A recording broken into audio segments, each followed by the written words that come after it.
How's everybody doing? Welcome back to another episode of the Banker Next Door. I'm your host, Dr. Joe Berquist. Today, we're going to be talking about the cost of managing physical cash. It can be very expensive for banks to maintain the necessary systems and training and individuals and technology that they need to properly continue to maintain, do maintenance of cash in their branches day in and day out. And so we're going to take a look at a blog post here from PCBB titled Cashing Out on Managing Physical Cash. So because banks handle cash, they must maintain counting machines, vaults, trained staff, and security. Expensive requirements given the dwindling use of cash.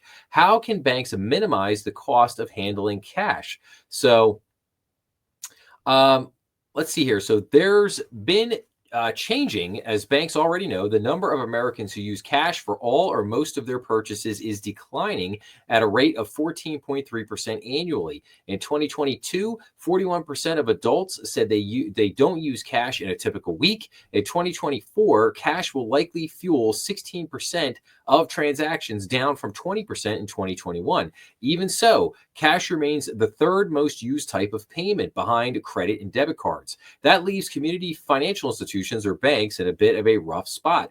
Cash transactions are very much in the minority, but it's far too soon to count cash out.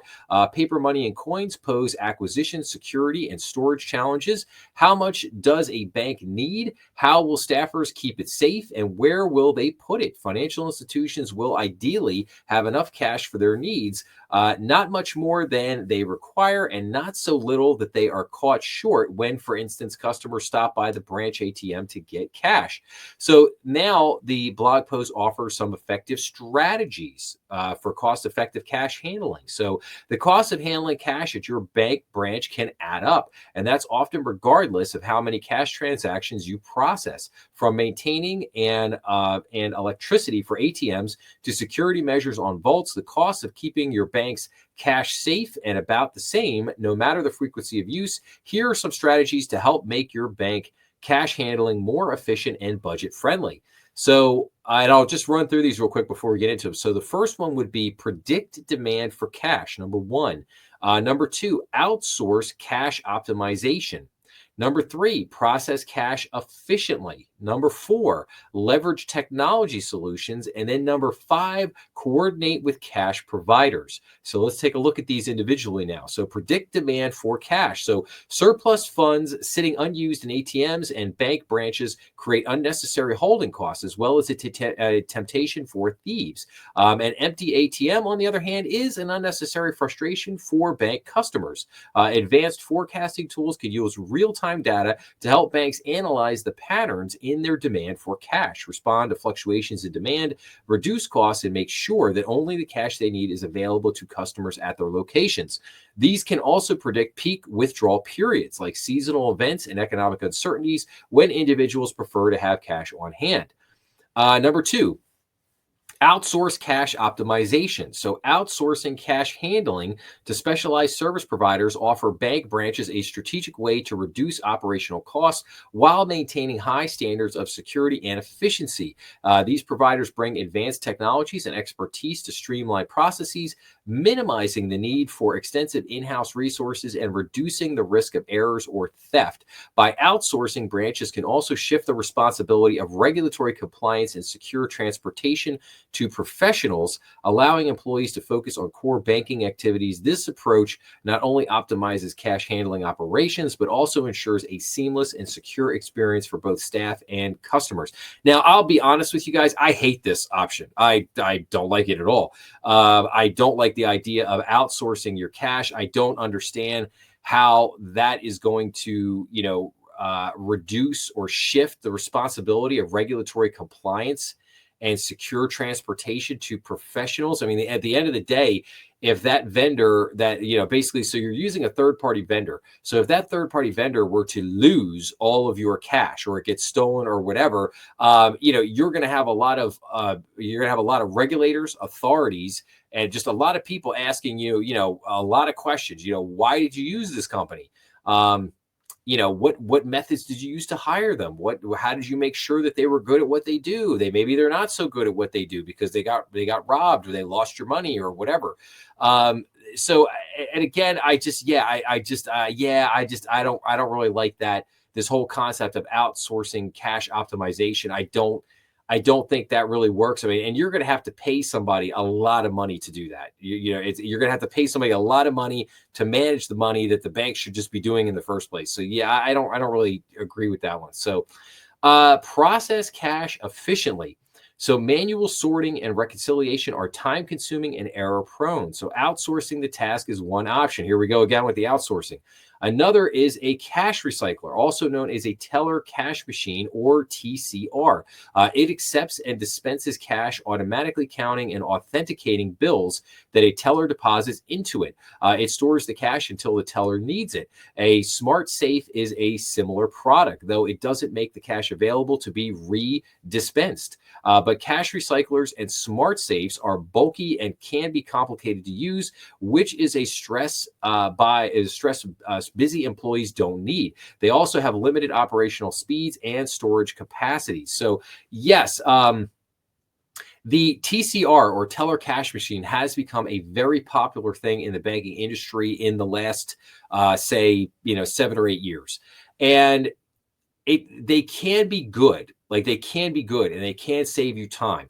But as they say here, they're kind of big, bulky machines. They can only hold but so much money, and they're great as long as they work. Okay, when they break down, they become a huge headache. For the employees, for the staff, for the bank in general. It's not pleasant when they break down. I think there's good and bad there. I'll say it that way. There's good and bad there. If you get good machines and they work, they can be pretty good. If you get bad machines, they don't work so hot. Not so hot. Okay, so leverage technology solutions. So automation that's fueled by other software as a service, SaaS, or cloud-based applications is another possibility. These can automate bill counting, which increases accuracy, speed, and efficiency.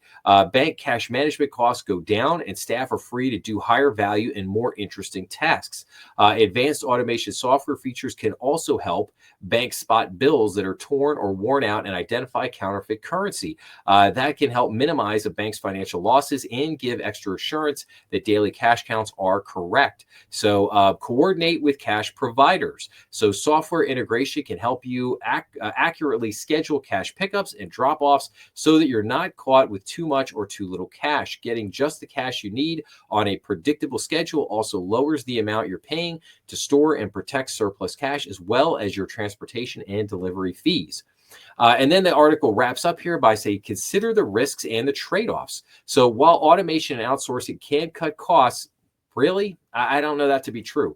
They also pose challenges. Outsourcing cash handling shifts control to third parties, raising concerns about vendor reliability, compliance risks, and service disruptions. Automation tools like cash recyclers require upfront investment, integration, and staff training, which may offset savings if not carefully planned.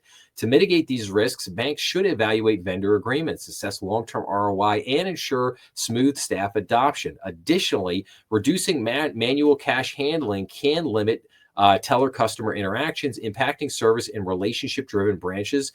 Banks should focus on enhancing customer service through responsive digital platforms and in-branch interactions that prioritize personalized financial advice. By demonstrating a clear understanding of individual customer needs and offering tailored solutions, banks can strengthen trust and loyalty while optimizing their operational models for a cash-light future. Okay. All right. So now that we've got that, I'm going to take a minute and I want to kind of share some of my overall thoughts on this. So you have heard many people in the press basically talk about this concept of a war on cash. And the war on cash starts with a lot of the things that banks do. Banks over the last 25 years have moved to, I mean, if you looked at a bank in 2000, that bank would probably have 7 or 8 tellers working there. You would have a head teller, which is a position that basically doesn't even exist anymore. You would have the head teller that would oversee all the tellers to make sure that they were running their teller drawers appropriately, counting cash, processing cash, moving cash in and out. So now, most bank branches probably have on average 4 or 5 employees, which 2 or 3 tellers at the most. So the use of cash, again, yeah, it has gone down. Cash is expensive for banks to handle. However, I am also a big believer in this concept of we cannot give up physical cash. If you give up physical cash, directly correlates to your physical freedom. You cannot give up cash and expect to maintain freedom. I just that's why like a central bank digital currency just scares me to death, because you cannot do that. You can never can you give up physical cash. Banks don't like I said, banks in a very real way today don't like dealing with cash. And I say tough. I get that there are expenses and things that are associated with doing that, but the bottom line is that cash is physical tender. It's a legal tender. That is from the United States government. You have to accept cash, and period. End of story. And now you have to make sure that people are doing the right things with said cash. But that again, that gets all covered in regulations such as BSA and AML and all the other things that go on at the bank. That's why we have CTR reports and SAR reports and everything else for reporting currency transaction and suspicious activity reports. So there's a lot of things going on in there and a lot of things to unpack. And unfortunately, we don't have the time to go into all of that right now. I would say, I did a book review on a book titled, what was the title of that? The War on Cash by David McCree. So if you want to go into, if you're on the YouTube page, you want to go down and look at book and movie reviews, check out that book review that I did on the War on Cash. I think you'll find a lot of really good information in there. And there are several other related topics that I have covered on this subject also, and that I will continue to cover other things in the future. But I just think that, yes, banks have to find a way with managing cash, but you have to continue to do this. It is necessary for the functioning of our society, for a free and healthy society. I truly believe that to my core. We cannot give up cash, and banks must continue to manage cash for their customers. Period. End of story. But they have to be creative in ways that can do that. Now, some of the things that were suggested here in the article today, I'm not so crazy with. Some of the things have significant pros and cons to them. But hey, look, they offered some strategies. I think people can at least take that information for what it's worth and try to do something with it. So, but like I said, with that, I will wrap up by saying, if you like this episode, or hopefully you found it interesting, please make sure to like, share, and subscribe, as that always helps the channel. Remember, we're on YouTube, Rumble, and all major podcast platforms. Please be sure to leave your comments down below. And as always, check out some of the other content on the channel. And I will be back to everybody again real soon. Thanks a lot, and have a great day out there.